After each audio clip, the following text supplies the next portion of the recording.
after the covenant was reestablished in Deuteronomy 30. It says, I've set before you life and good, and death and evil. And a little further down that chapter, he says, choose life. Choose life so that you can live. Joshua also gave this charge to the children of Israel. Choose this day whom you will serve. Whether the gods, these gods, or the God who brought you out of paraphrasing there. So that's what this quarter's been all about. Some choices that we must make as Christians, as people who follow God. This particular lesson is choosing to love my spouse. We're going to get going on that. We started a little bit. I'm going to go back and just kind of recap some of the highlights. We only went about 5 minutes into it. Just some of the highlights of what we talked about a little bit. So before we begin, I'm going to ask Kyle, if he would, to lead us in a word of prayer. Heavenly Father, we thank you so much for this wonderful day. Thank you for the rain that we have had. Thank you for the warmer temperatures. But as everything changes and shifts and as the seasons go, we're just constantly reminded of your presence in shifting times. I pray, Lord, that you will be with us and help us to remember the love that you have shown us, the choice that you have made to think of us and to be mindful of mankind. I pray that that will influence the way that we act in relationship to the many people that we come into contact with every day. Please be with Brad this morning. Help him to have a good memory of the things that he has studied and prepared for this class. Please be with the rest of us as well, Lord, and help us to be attentive, to look to your word, to examine your truth. And I pray that each day we will make choices that glorify and honor you. For all this in your Son, Jesus' holy name. Amen. Thank you. So just kind of recap what we've been talking about. Do we really understand what true love means? And a lot of time we associate that with feelings, but in actuality, it's a commitment to our spouses. And he talks about how committing for better or worse, and ultimately, how does our marriage affect the message that we're sending out to people we come in contact with every day? Most especially, I guess, our children. What is their sample of what a marriage should look like? People that we see, our brothers and sisters in Christ, what is our message to them in terms of how our marriage is?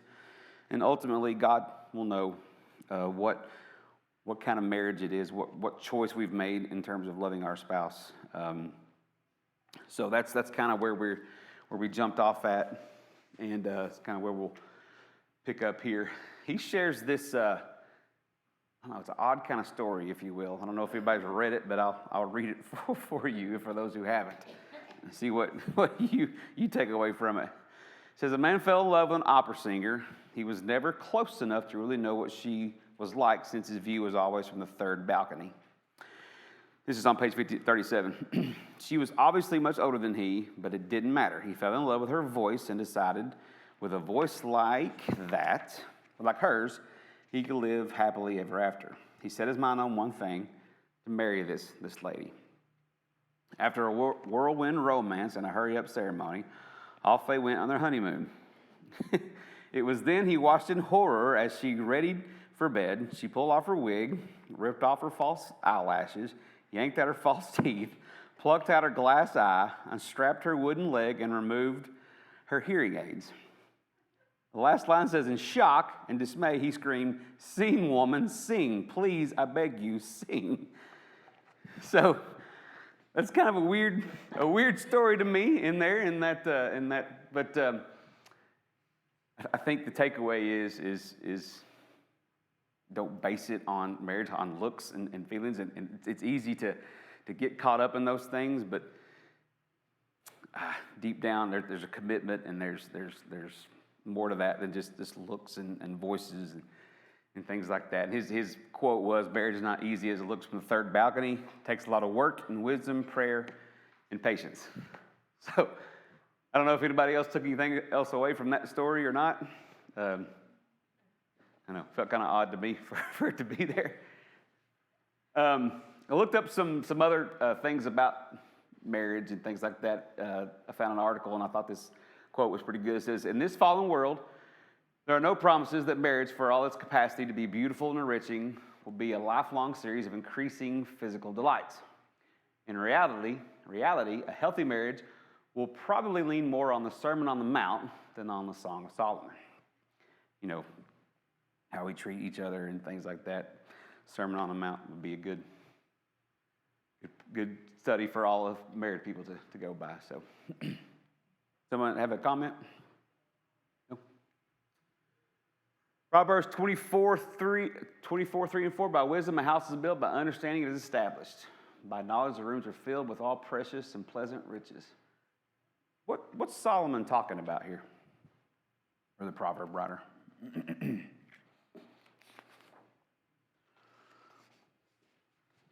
What are the riches that he's mentioning here?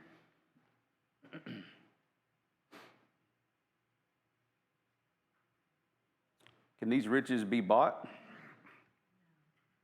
They can't. Relationships, that's right. Mm-hmm. Yeah, those things cannot be bought. You know, our homes are built on things that are inside of it, not things that are outside of it, not just stuff. He mentions that houses can be destroyed, but these kind of riches will last a long time. Infinite riches in memories, relationship, character, and genuine love. Solomon reminds us that things are just things. A home is not strong because of what it's built with or the things that are inside of it. It's because of what happens. It's not strong because, let me back that up. Home is not strong because of the things that it's built with or the material things that are inside of it. It's what happens inside, who we are and the commitment we have to each other as spouses, the kind of commitment that Christ has towards us. Wisdom, understanding, and knowledge are vital in establishing a house. Two guys in here taught a class at the beginning of the quarter. Was it this year or last year? Last year. January through March last year. Unless the Lord builds a house, those who build it labor in vain. Anybody want to share any comments or thoughts on that verse or that particular section?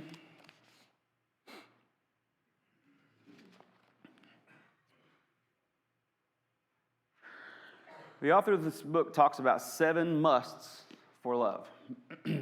Love is leaving mom and dad and standing on your own 4 feet. Leaving and cleaving. Is that a problem for everyone? It's not. Some people cannot wait to get away from their parents, and some not so much. They want to be around their parents. He says this: if 2 people cannot live on their own, physically, financially, and mentally, they have no business getting married. I don't know what this author's meaning by that. Well, I think I know what he means by that. What does that mean? What do you think that means to you?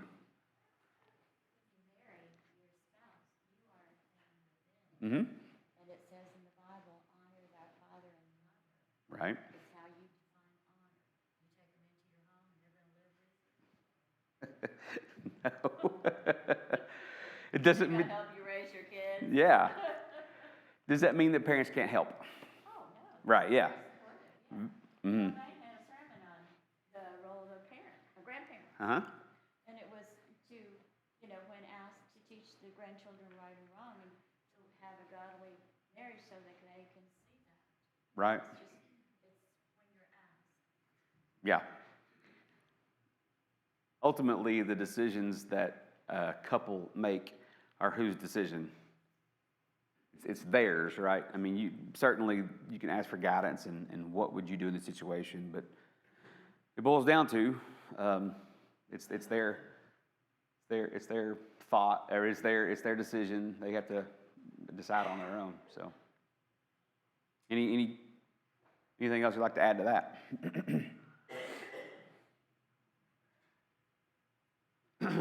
What about these daddy's girls and mama's boys?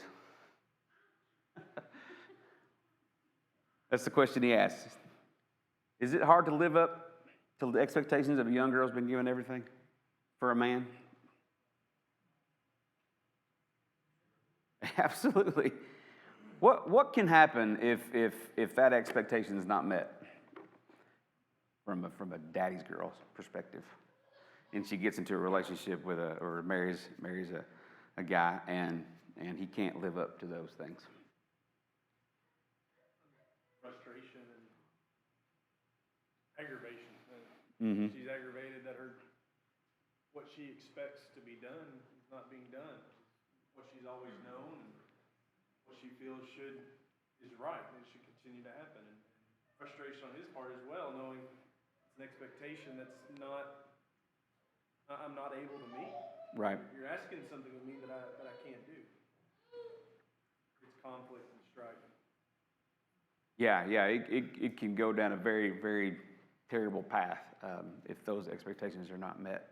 So, here's a question. How can that be avoided?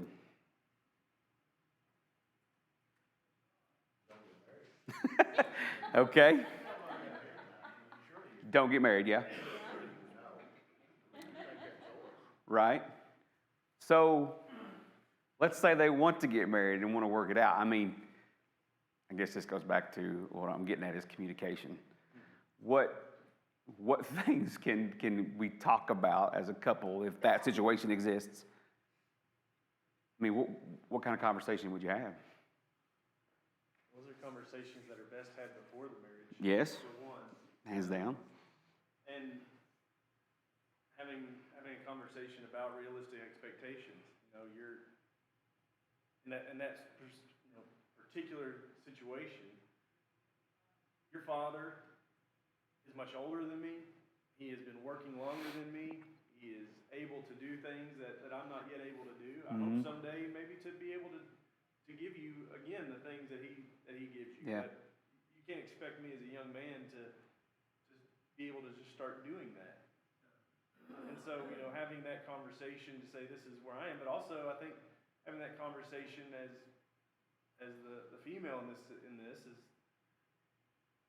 I would like to have a life of a certain status maybe. I'm not tied to that, but can we make sure that my desires are heard in this relationship? That it's just not, well, you're never going to get that again, but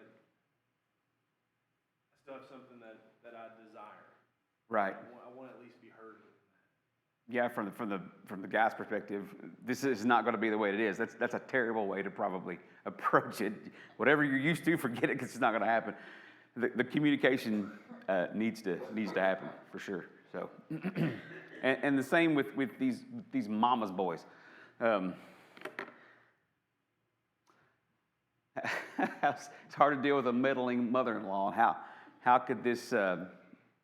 What could happen if this was addressed? I think it's the same thing that you mentioned, Kyle. Frustration, aggravation from the lady's side. This decision needs to be ours. You can ask mom if you want, but ultimately.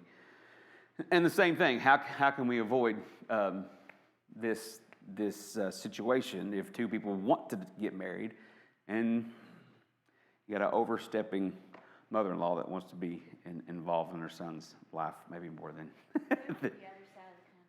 move to the other side of the country. There we go. That would work out, wouldn't it?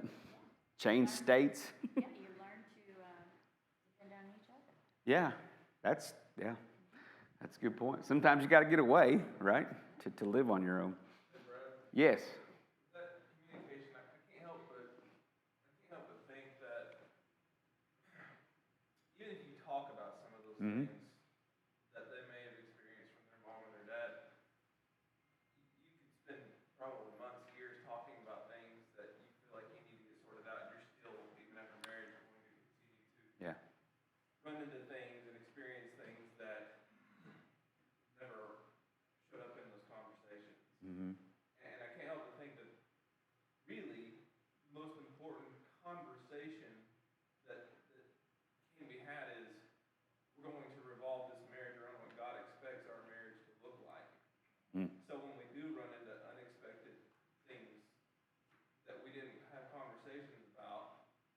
approach them from, what does God want this to look like? Yeah.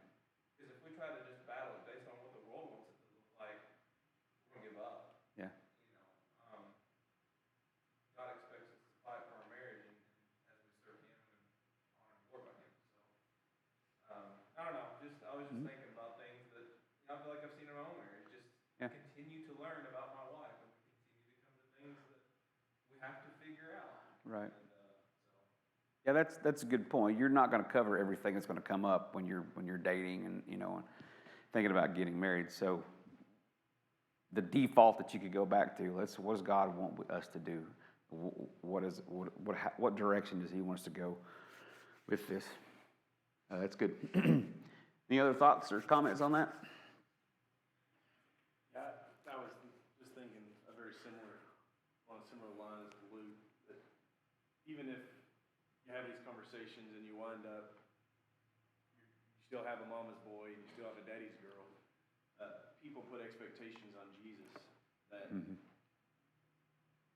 that weren't the right expectations, and people meddled in his life in ways that they shouldn't have meddled, and there was all sorts of people that didn't treat him the way that he deserved to be treated, and yet he loved them sacrificially.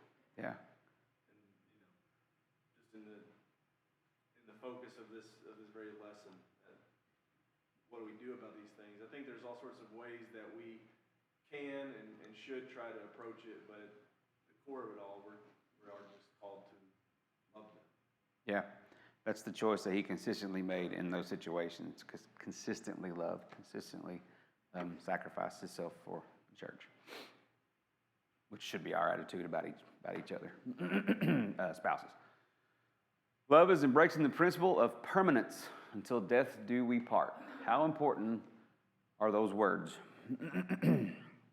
Matthew 19:6. What therefore God has joined together, let man not separate. Choosing to commit means understanding one woman, one man for life.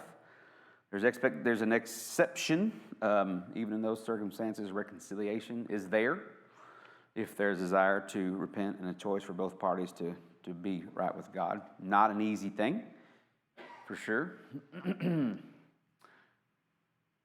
How comforting is it to know that no matter what happens in life, there's always someone there that have your back in this marriage relationship.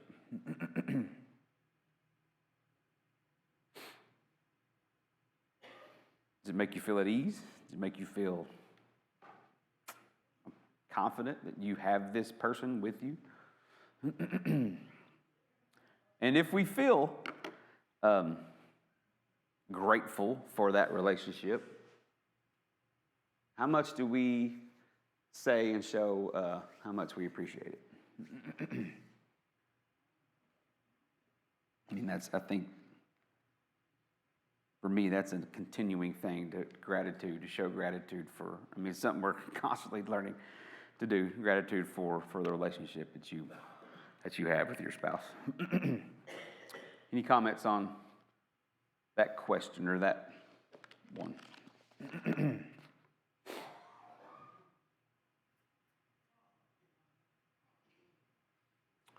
Love is coming together as one in unselfish acceptance. Sexually, yes. Two separate lives, experiences, baggage, introvert, extrovert, environments, background, takes time to be unified as one with God. How can we live in an understanding way when I don't have the same experience? How can we live in I didn't phrase that right. How can I live in an understanding way when I don't have the same experience someone else has? I still didn't say it right. How can I live in an understanding way when I don't have the same experience my spouse has? What would it go back to? Communication? Compassion? Yep. Compassion. Yeah, I think we can all see that in, you meet somebody that's been through some tragic thing you just have never experienced. A tornado took their home and family away. Mhm. Bankrupt and lost their house, and we haven't experienced it, and yet we can understand. This has affected them on levels that I may never know, but I can walk with them in such a way that shows I'm here with you. Right. And I'm going to struggle through this with you, and I'm going to rejoice as we build our life back together, and our relationship grows through that. And I think we can carry a concept like that, which is abstract maybe from the marriage, but we can carry it into the marriage and see, yeah, you grew up very different than me. Yeah. As a guy, I used to be an elder in the church, and he grew up in a very strict family. The wife had these things that she did, and the husband had these things that he did. And when he met his wife, the trash for the first month of their marriage just piled up and piled up and piled up. And he was like, "Why are you not taking the trash out?" And she's like, "That is not a woman's job." And he was like, "Well, it ain't a man's job either." And it took some time because they had very different experiences, Yeah. but they grew to understand each other. Right. And find a way for that marriage to honor God as they did. Mm-hmm. I think about the emotion. Like, I can understand grief. I know what grief is. I understand depression, all those things. I know what love. I may not experience what you experienced to get to that point, but I understand what emotion it stirs up in you. So having that communication is like, this caused me this, or when I was this young or whatever, I had this and it did this to me. I'm just spitballing there. Understanding, compassion, and communication for those things is what I think that to live an understanding way, you have to have that, and maybe some letting your pride and ego go, and just listen, stop talking and listen. Anybody else? To Luke's point, it can take a lifetime to be unified, to understand everything. But what are we going to choose to do? We can work at the commitment it takes to grow, or we can just live like, well, this is how it is. This is how it's going to be. This is the rest of my life at this point. We have a choice there. Any comments?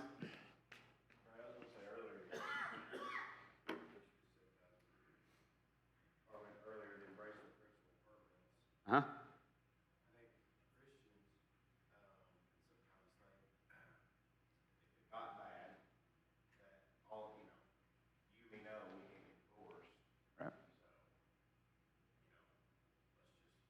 side by side the rest of our lives, and well, I don't think that's the intention, obviously, of the verse. Yes, God never wants us apart, but He wants you to constantly work to make it better. Or Yeah. whether it's bringing it out of the depths or taking what's already. It's kind of like excelling more as a Christian. Mm-hmm. If it's already something beautiful, make it more beautiful. Yeah. I think that, if we're, it's no different than stopping as a Christian, we can't stop in our marriage trying to do something to make it better. Right. It's a continuous work that you have to grow, right? What we talked about a few lessons ago. You have to continue to grow, put the old man off, and continue to nurture and build the new man. Anybody else?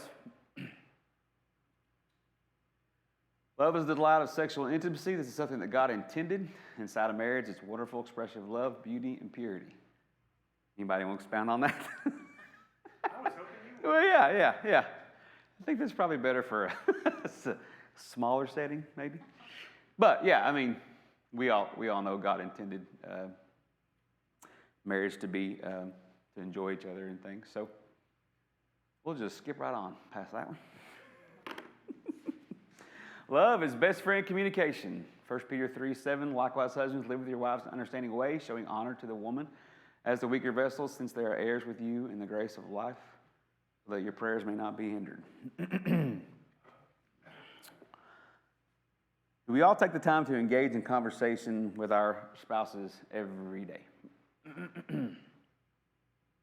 I know things get crazy, things get busy, especially when you have kids and things. But does it have to be something big? Something like 2 or 3 hour conversations? I don't think so. Maybe I'm wrong. It can be just small little moments here and there. Just looked up this thing. I don't know where this data came from. I looked up the data on a website, but I don't know like the specifics. It said we spend 3 hours and 15 minutes on our phones every day.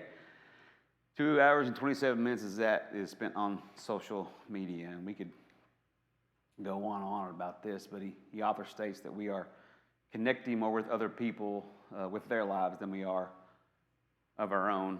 And I don't know how familiar you are, or there's probably some scientists in here, or science background people who understand what dopamine is. It's released when you do something that you enjoy. That could be exercise or food or various things, but there's a study that scrolling through these social media apps releases dopamine, and it continues to bring us back to that because of that feel-good thing that gives us when we go through those social media apps. So, well, when we do that, our time isn't spent with the one we're supposed to give everything up for. Live with your wife. How can you have companionship, if you don't have communication? If we're on our phones every night till we go to bed, you're not talking to each other. But we have to share, don't we? We have to know what's going on with each other. That's difficult sometimes to share what's going on, but we have to figure out a way to talk. Why are we sometimes hesitant to share what's going on in our lives and what we're feeling?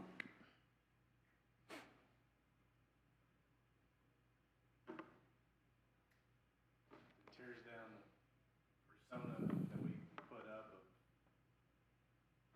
Mr. or Mrs. Perfect. Yeah. For dudes, I guess sometimes you're showing weakness. if I tell you what's going on, I don't know. But yeah, to Kyle's point, that perfectness sometimes torn down. Is it important that we need to share? I think it's vital to our relationship. We dudes, we try to fix stuff, don't we? That's what's the problem? What do I need to do? Let's fix this, right? When we need to just listen. That's something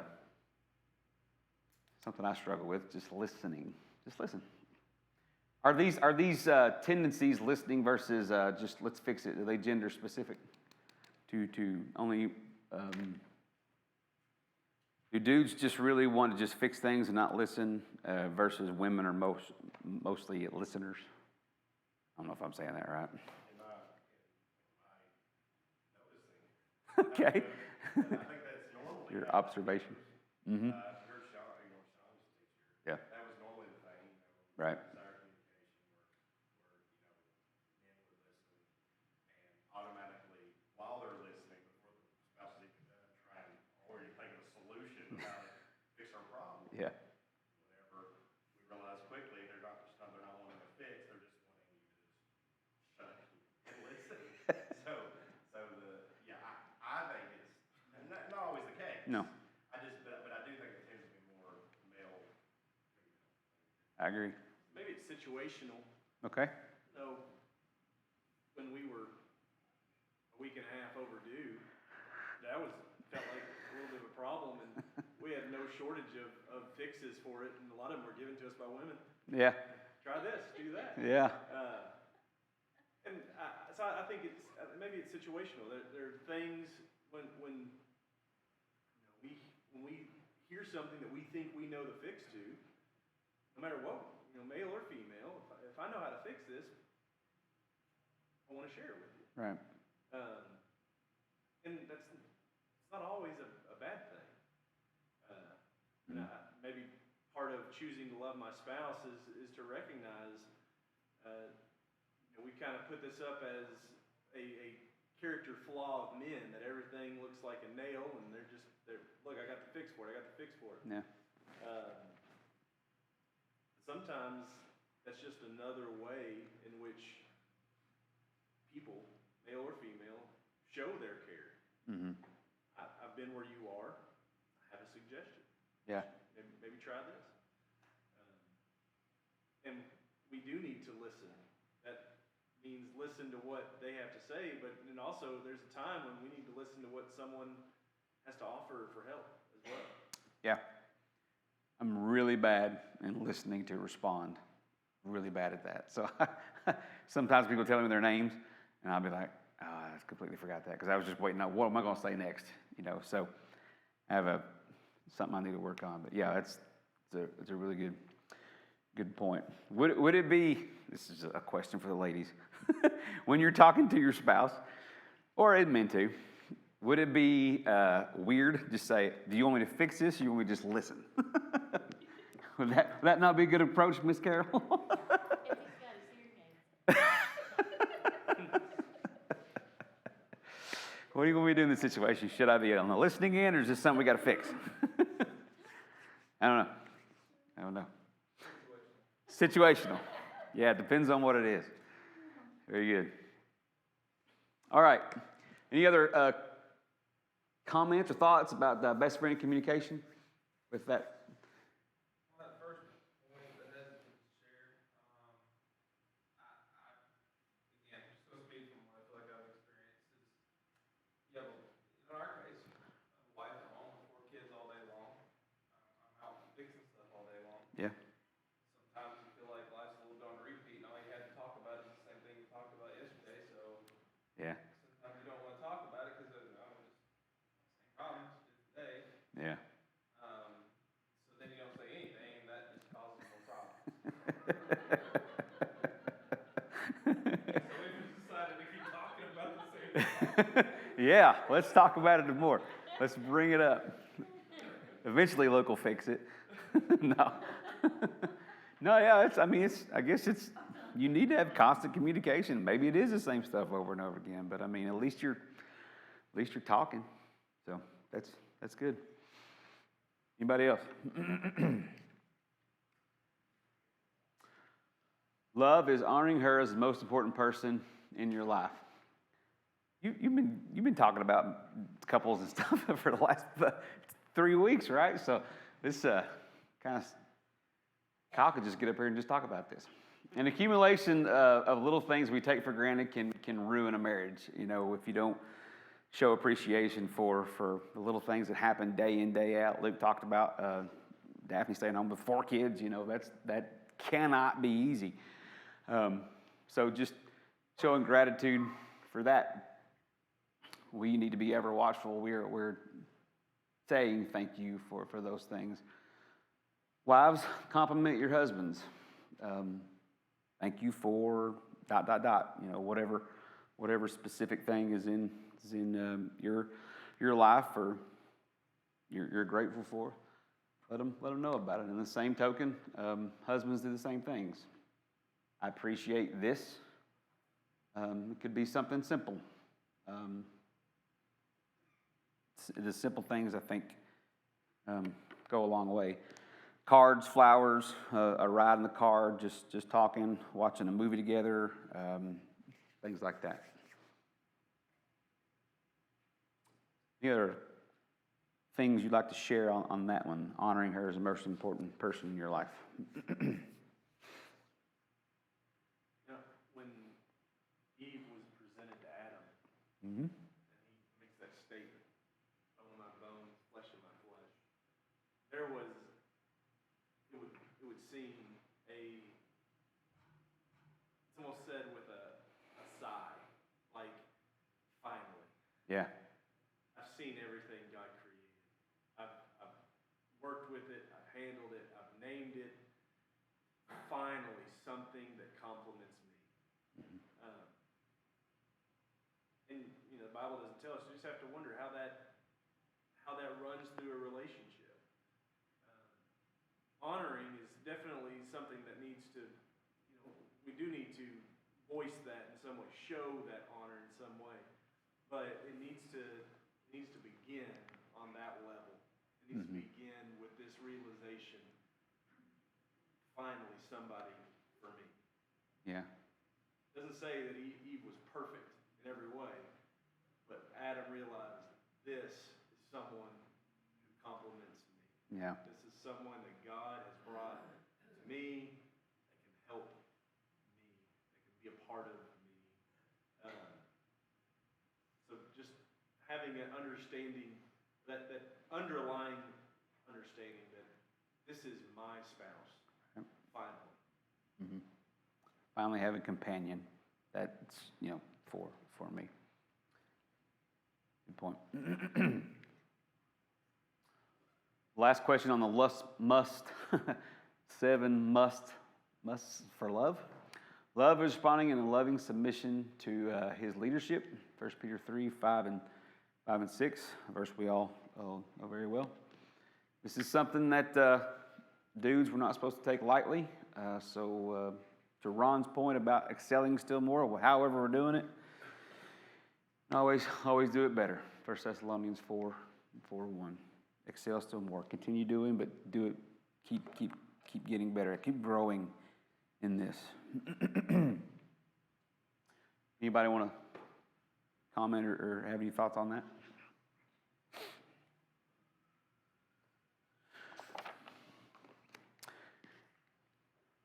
If nothing else, we'll jump to the questions on page 41. Your marriage will either be a stumbling block or a stepping stone for the gospel message. How does love for your spouse affect the presentation of the gospel to others? What's the gospel message?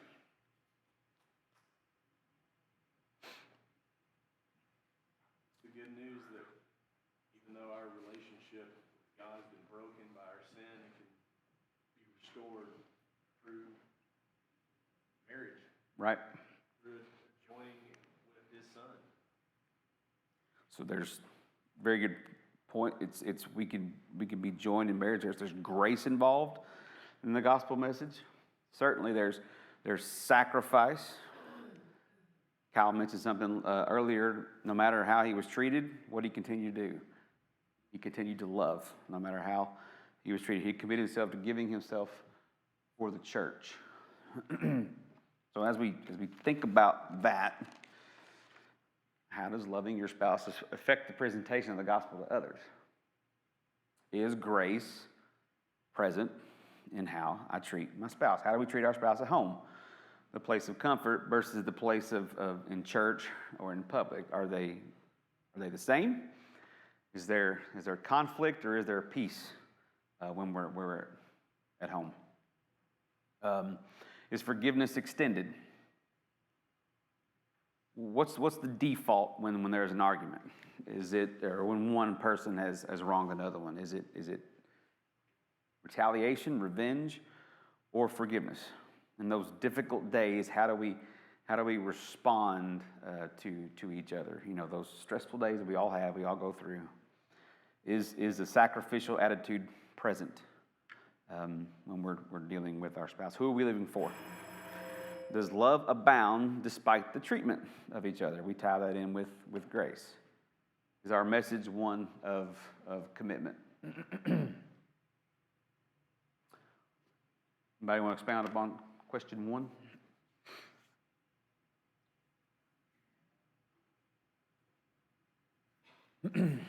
Question 2. Love means physical attraction, infatuation for some. Chemistry is important, but there is more to it than that. Education comes from those who have been married for 30 plus years.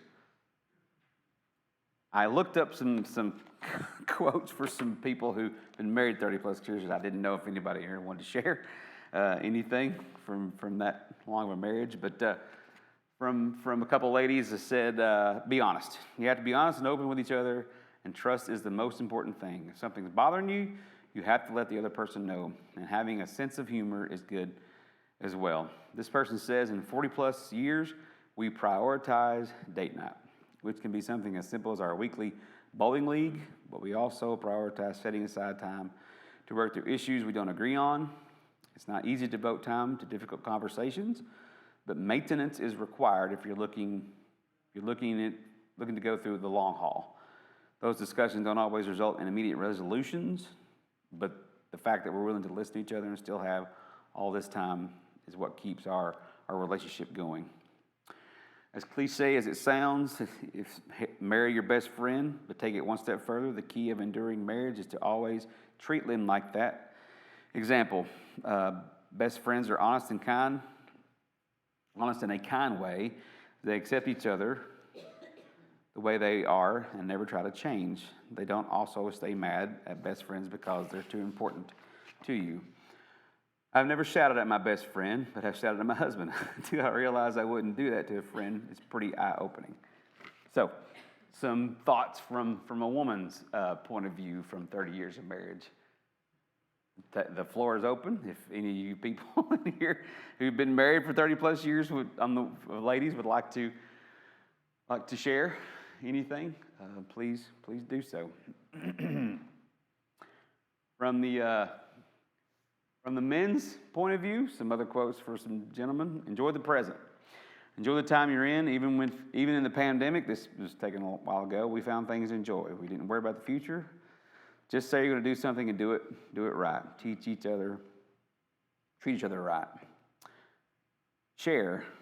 Don't be greedy. Whatever you decide to do, it can't be just one person. It's got to be two, whether you're considering a move or a change of job. Consult your partner, wife, spouse. Make sure make big decisions together. Share your idea, and you may end up going in a different direction altogether. This was a good one. Share your convictions. A strong mutual faith is the bedrock of this person's relationship. Even if you and your partner don't practice the same religion, talk about things in your life you both value. Share the same convictions. Support each other. My favorite thing about marriage is that she's been there to support me and take care of me, says this gentleman. Support your loved one. Can take many forms, but it's key to healthy marriage. Says this guy's been with me through my husband's been with me through my parents' death, retirement, and so on and so forth. So supporting each other is very good thing to do for marriage as well. Men who've been married 30 plus years, if you'd like to share your experiences or what you would say to someone after 30 plus years of marriage, the floor is yours if you'd like to. For better or worse, for richer or poorer, in sickness and in health, until death do we part. How serious is that vow, and what does it mean? I didn't know the origin of this. This comes from a long, long time ago, right? From a Prayer Book of Commons or something like that. This phrasing. So I was curious about that. But how serious is this vow? Serious as every vow. Yep. It's specifically, it's a promise made to our spouse, but it's made in the presence of God. We're asking God to bind us together, and we're setting stipulations. We want to be bound, vow to stay bound. Very good. It's vows serious. Jephthah in Judges, he made a rash vow, and vows a very serious thing. So he understood that after the fact. So vows are important. If you want to make one, stick to it. Thank you for your comments. Appreciate it. We'll pick up on question 4 there, Lord willing, Wednesday.